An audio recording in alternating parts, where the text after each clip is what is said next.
Les combinaisons de faucheuses triples, qu'on appelle aussi faucheuses papillons, sont d'une impressionnante efficacité. Elles sont composées d'une faucheuse frontale et d'une paire de faucheuses traînées à l'arrière. Encore peu communes dans nos champs au Québec, les faucheuses papillons suscitent beaucoup d'intérêt. Nos fermes sont de plus en plus grandes et le recours aux travaux à forfait est de plus en plus commun.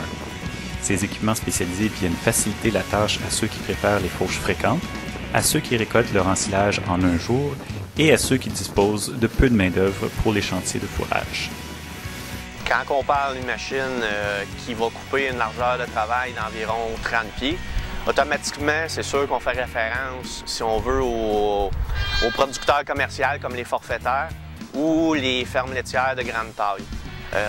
Pourquoi? Parce qu'une machine comme ça, peu importe la compagnie, ça va faucher environ entre 12 à 15 hectares à l'heure. Donc, on parle d'environ 30 acres. La largeur de coupe des faucheuses papillons varie de 26 à 32 pieds. C'est le double des faucheuses traînées traditionnelles. Elles sont également une alternative intéressante aux faucheuses automotrices qui ne servent que quelques semaines par année, qui coûtent très cher et qui ajoutent un moteur à la flotte d'équipement. Si votre tracteur de tête est doté d'une prise de force à l'avant, attachez-lui une faucheuse frontale et 2 ailes de papillon à l'arrière. Il existe 2 types de faucheuses papillons. Ceux qui ont un système avec conditionneur. À ce moment-là, quand on parle d'une machine qui va conditionner le foin, soit avec des fléaux ou des rouleaux, on va parler d'une puissance requise environ entre, je dirais, pour être à l'aise, entre 160 à 200, 220 forces.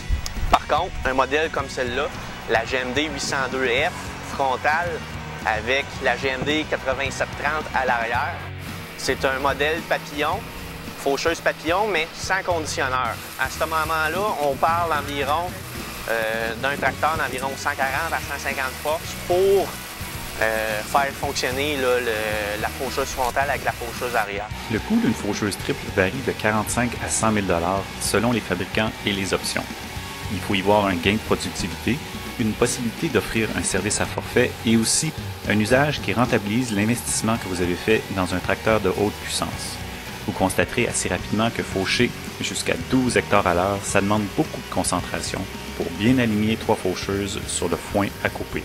Après avoir fonctionné, je dirais une saison, ceux qui ne sont pas équipés d'un système de guidage, ils vont y penser sérieusement à faire l'achat au courant des années futures. Ça réduit de beaucoup le stress et puis la fatigue au point de vue de l'opérateur. Parce qu'un système avec une faucheuse papillon comme ça, lorsqu'on rentre dans le foin qui n'est pas coupé, le foin qui est debout, on n'a pas un point de référence comme une machine, si on veut, conventionnelle, traînant à l'arrière, où le tracteur ou l'opérateur va rouler par-dessus l'andin qui a coupé le tour précédent dans le champ.